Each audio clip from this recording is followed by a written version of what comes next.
రామోజీరావు జగన్మోహన్ రెడ్డి గత 2 సంవత్సరాలుగా దాదాపు ప్రతిరోజు ఒకళ్ళ మీద మరొకరు ఆరోపణలు చేసుకుంటూ తమ పేపర్లలో టీవీలో రాస్తున్న రాతలు చేస్తున్న వ్యాఖ్యలు శృతిమించుతున్నాయి.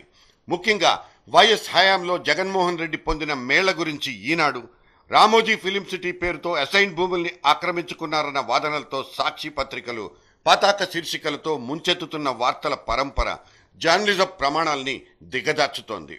ఒక పక్క ఈ 2 వ్యవహారాలకు సంబంధించి కోర్టులు, సిబిఐ వంటి సంస్థలు విచారిస్తున్న నేపథ్యంలో కూడా ఇటువంటి బహిరంగ వ్యాఖ్యలు చేయడం, రాయడం వంటివి ఎంతవరకు సబబో ఆ ఇద్దరే తేల్చుకోవాలి.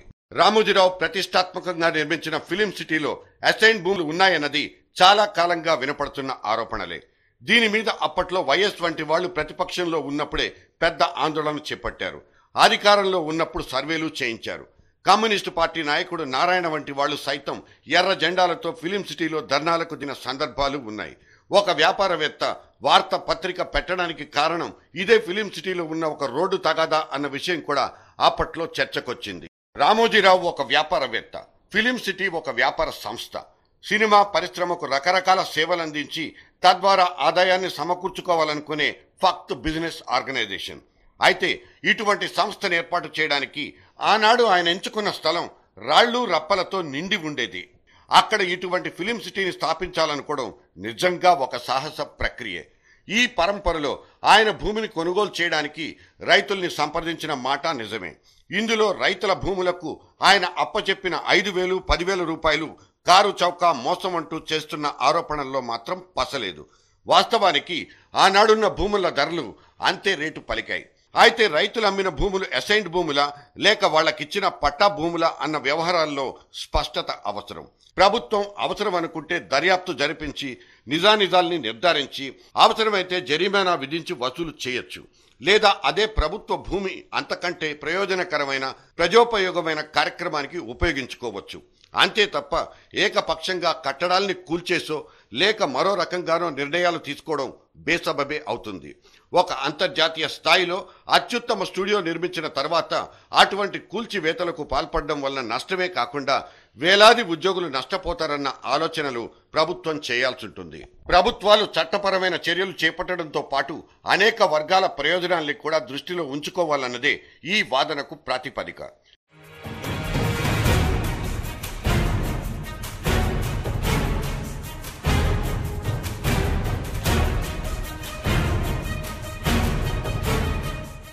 ఇక రామోజీ పత్రిక ఈనాడులో అడపాదడపా వస్తున్న భూ కేటాయింపుల గురించి ఇక్కడ కొన్ని మాటలు చెప్పుకోవాల్సి ఉంటుంది.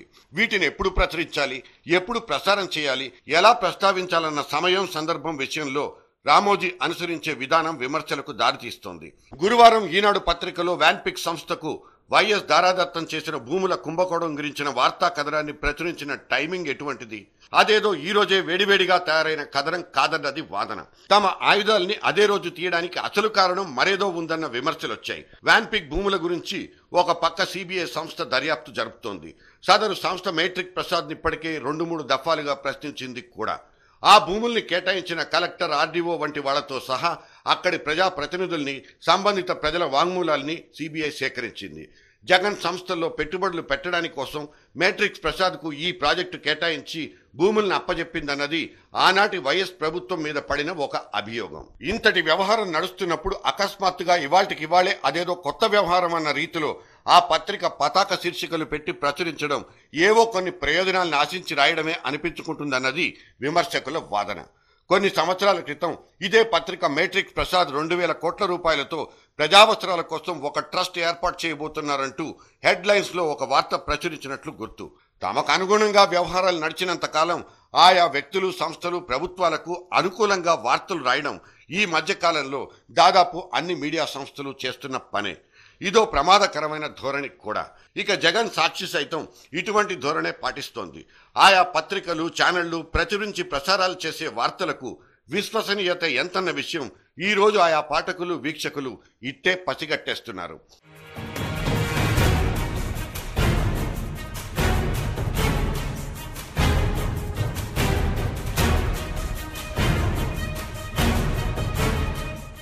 ఇక ఈ మధ్యకాలంలో ఎవరైనా ప్రముఖుల మీద ఆరోపణలు వస్తే చాలు కనీస విచక్షణ కూడా లేకుండా వార్తల్ని ప్రసారం చేయడం ఒక పరిపాటిగా మారింది.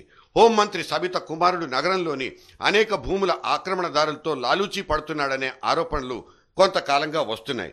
ఆమె వాటిని సందర్భానుసారం ఖండిస్తూనే ఉన్నారు కూడా. ఈ నేపథ్యంలో మొన్నటికి మొన్న కొన్ని ఛానళ్లు ఒక వ్యక్తి చేసిన ఆరోపణల ఆధారంగా భూ ఆక్రమణ కేసులో హోంమంత్రి కుమారుడు కార్తిక్ రెడ్డి ప్రమేయపు వార్తల్ని 2 రోజుల పాటు వరుసగా ప్రసారాలు చేశాయి. ఇదొక సివిల్ వివాదం. సదరు భూమికి సంబంధించిన కేసు కోర్టులో ఉంది. ఇరు వర్గాలు స్టేటస్ కో పాటించాల్సిందిగా కోర్టు మధ్యంతర ఉత్తర్వులు కూడా ఇచ్చింది.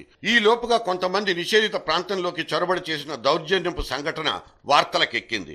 అందుకు బాధ్యత వహించాల్సిన పోలీసుల్ని ప్రభుత్వం సస్పెండ్ కూడా చేసింది. ఈ నేపథ్యంలో వచ్చిన వార్తలో కార్తిక్ రెడ్డి మీద ఆరోపణల పరంపరకే ప్రాధాన్యం పెరిగి అసలు విషయం మరుగున పడిపోవడం ఆలోచించాల్సిన విషయం.